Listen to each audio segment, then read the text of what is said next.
प्रश्नावली 12.3 का 13वां प्रश्न है। एक आकृति हमको दी गई है। इस आकृति में एक चतुर्थांश OPBQ एक चतुर्थांश है। इसके अंतर्गत एक वर्ग बना है जिसका नाम है OABC। यदि OA बराबर 20 सेंटीमीटर, हमको O से लेकर A तक की जो दूरी है ये हमको दी गई है 20 सेंटीमीटर। अब चूंकि एक वर्ग है तो वर्ग की चारों भुजाएं कितने की होंगी, ये 20 है, तो O से C भी 20 सेंटीमीटर होगा। तो हमें छायांकित भाग का क्षेत्रफल हमको बताना है। ठीक है, तो छायांकित भाग का क्षेत्रफल कैसे निकालेंगे, जैसे कि आकृति को देख के पता चल रहा है। हम इस पूरे चतुर्थांश में से जो ये आपको वर्ग दिखाई दे रहा है इसको अगर निकाल दें यानी कि घटा दें तो केवल और केवल ये छायांकित भाग बच जाएगा। लेकिन अब चतुर्थांश का क्षेत्रफल निकालते कैसे हैं, θ/360 पाई r स्क्वायर, और हमको इस चतुर्थांश की त्रिज्या पता नहीं है। तो सबसे पहला काम होता है कि इस चतुर्थांश की त्रिज्या क्या होगी। देखो त्रिज्या है O से P है या O से Q है या O से B को भी हम टच कर सकते हैं। ठीक है, O से अगर B को हम टच करते हैं इस प्रकार से, देखो तो ये क्या है, ये भी एक त्रिज्या है। क्या होती है, केंद्र से वृत्त पर की परिधि को छूने वाला कोई भी रेखाखंड जो होगा वो होगा परिधि। तो अब इस वर्ग की भुजा हमको पता है। OB क्या है, OB जो है ये बराबर है विकर्ण के, विकर्ण है किसका, वर्ग का। OB एक विकर्ण है वर्ग का। OB जो है त्रिज्या भी है, चतुर्थांश की त्रिज्या भी है। तो हम क्या करते हैं, वर्ग की भुजा से वर्ग का विकर्ण निकाल लेते हैं। ठीक है, कैसे निकालेंगे, देखो वर्ग का विकर्ण का वैसे सूत्र भी होता है, अगर आपको सूत्र याद है, नहीं तो हम क्या कर सकते हैं, हम इस समकोण त्रिभुज में पाइथागोरस प्रमेय लागू कर सकते हैं। ये देखो दो भुजाएं 20-20 की हैं, ये 20 है ये 20 है, तो ये भी 20 होगा आपका। चार की चार भुजाएं 20-20 सेंटीमीटर की होंगी, तो 20 सेंटीमीटर का एक समकोण त्रिभुज बन रहा है। इसका विकर्ण या कर्ण हमको निकालना है, ये कह सकते हैं। तो ये O है, ये B है, और एक को हमने A ले लिया। ठीक है, तो ये ले लेते हैं हम O, ये है O, एक A और ये P। OB हमको बताना है, तो क्या हो जाएगा, OB का जो वर्ग होगा ये AB और OA, ठीक है, AB और OA के वर्ग के बराबर होगा। OA का वर्ग धन OB का वर्ग, पाइथागोरस प्रमेय जैसे कि हम करते हैं। तो ये क्या, 20 का वर्ग धन 20 का वर्ग, 20 का वर्ग होता है 20 गुणा 20 400, दूसरे 20 का वर्ग भी कितना हो गया 400, 400 में 400 जोड़ेंगे तो हो जाएगा 800। ये OB का वर्ग है, हमको चाहिए OB, तो क्या करेंगे 800 का वर्गमूल निकाल देंगे। तो 800 के गुणनखंड अगर हम करें तो हो जाएगा 2 गुणा 20 गुणा 20, देखो 20 गुणा 20 400, 400 का 2 गुना 800, 20 का एक जोड़ा बन गया, तो ये हो गया 20 बाहर आ गया, √2 अंदर रह गया। तो हमको इस चतुर्थांश की त्रिज्या हमको पता चल गई OB। तो हम सीधे लिखते हैं छायांकित भाग का क्षेत्रफल, छायांकित भाग का क्षेत्रफल क्या हो जाएगा, छायांकित भाग का जो क्षेत्रफल है ये हो जाएगा चतुर्थांश का क्षेत्रफल।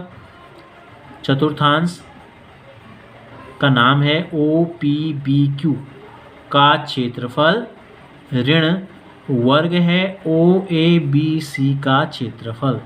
देखो चतुर्थांश का क्षेत्रफल होता है θ/360, क्योंकि चतुर्थांश है तो ये कोण होगा 90 का, या हम पाई r स्क्वायर बट्टे 4 भी कर सकते हैं सीधे सीधे। ठीक है, अगर हम θ/360 करें तो 90/360, पाई का मान हमको नहीं दिया है, 3.14 दिया है, r स्क्वायर, r का मान हमारे पास आ गया 20√2 गुणा 20√2, माइनस वर्ग का क्षेत्रफल होता है भुजा गुणा भुजा, तो भुजा कितनी है 20 सेंटीमीटर गुणा 20 सेंटीमीटर, तो ये हो गया, इससे गुणा भाग देंगे 4 बार जाएगा।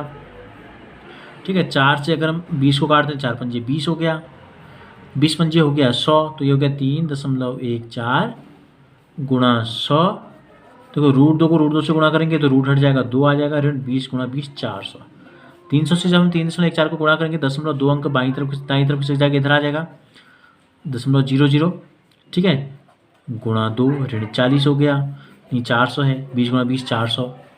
ठीक है, एक साथ अगर ऐसे लिखें तो यहाँ वर्ग सेंटीमीटर लिख देंगे, क्षेत्रफल है।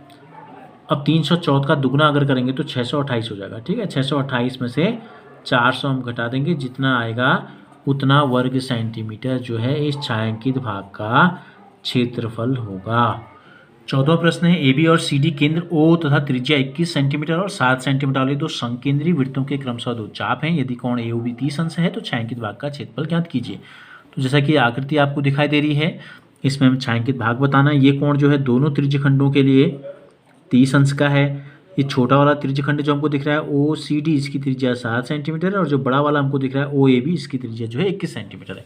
तो छायांकित भाग का क्षेत्रफल क्या होगा, देखो दोनों चूंकि क्या है त्रिज्यखंड हैं और दोनों संकेंद्रीय हैं, यानी कि दोनों का केंद्र एक ही है, तो छायांकित भाग का जो क्षेत्रफल होगा ये कैसे निकलेगा, ये निकलेगा बड़े त्रिज्यखंड में से OAB, त्रिज्यखंड OAB का क्षेत्रफल, ठीक है, एरिया लिख देते हैं त्रिज्यखंड के लिए, OAB ऋण त्रिज्यखंड, ठीक है, OCT। अगर हम पूरे में से इतना काट के फेंकते हैं या घटाते हैं तो हमको मिलेगा केवल और केवल छायांकित भाग। अब त्रिज्यखंड का क्षेत्रफल का सूत्र क्या होता है, थीटा बट्टी 360 पाई आर स्क्वायर, थीटा बट्टी 360 पाई आर स्क्वायर, ठीक है। पाई पहले का आर है 21 गुणा 21 हो जाएगा, दूसरे का आर हो जाएगा थीटा बट्टी 360, पाई को यहाँ भी पाई रहने देते हैं और यहाँ है आपका 7 गुणा 7, कॉमन ले लेते हैं, थीटा बट्टे 360 गुणा पाई कॉमन आ गया, पाई का मान यहाँ 22/7 हम रख लेते हैं। अब कोष्टक के अंदर हो गया 21 गुणा 21 होता है 441 और यहाँ बच गया 7 गुणा 7 49। इसको हल कर लेते हैं, 0 से 0 कट गया, 3 का भाग इसमें जाएगा बार बार, ठीक है, 3 कम 3 3 दूनी 6, 2 से काटा जाएंगे तो 6 हो जाएगा और ये 11 हो जाएगा, अंश में बचा 17 और नीचे बच गया 6 नहीं 11 और नीचे बच गया 6 गुणा 7। इनको घटा देते हैं, 1 में से 9 जाएगा नहीं, 11 में से 9 घटाएंगे तो आएगा 2, यहाँ बच गया 3, 3 में से 4 घटता नहीं तो यहाँ से ऐसे लेंगे, 13 में से 4 घटेगा तो आएगा 9 और यहाँ से एक हस्ती हमने ले लिया है यहाँ, तो यहाँ बच गया 3। 392 में 6 का भाग आता है तो देखो 6 6 36, ठीक है, 3 बच जाएगा 32 आएगा, 2 से काट लेते हैं, 9 2 11 3 14 3 2 3 6 और ये हो गया 2 कम 2 2 9 18 2 6 12। 7 का भाग आता है 7 दूनी 14, 7 दूनी 14 और 5 बच गया 7 8 56, तो ये कितना आ गया 11 गुणा 28 बट्टे 3 भी है एक, तो 11 8 88 का 8 इसलिए का 8, 11 दूनी 22 8 30 308 बट्टे 3, 3 एकम 3 जीरो में भागना 0, 3 दूनी 6 2 बच गया, ठीक है 20, तो 6 6 या 6 7 हम इसको लिख देंगे। इतना वर्ग सेंटीमीटर जो आ गया ये आ गया छायांकित भाग का क्षेत्रफल।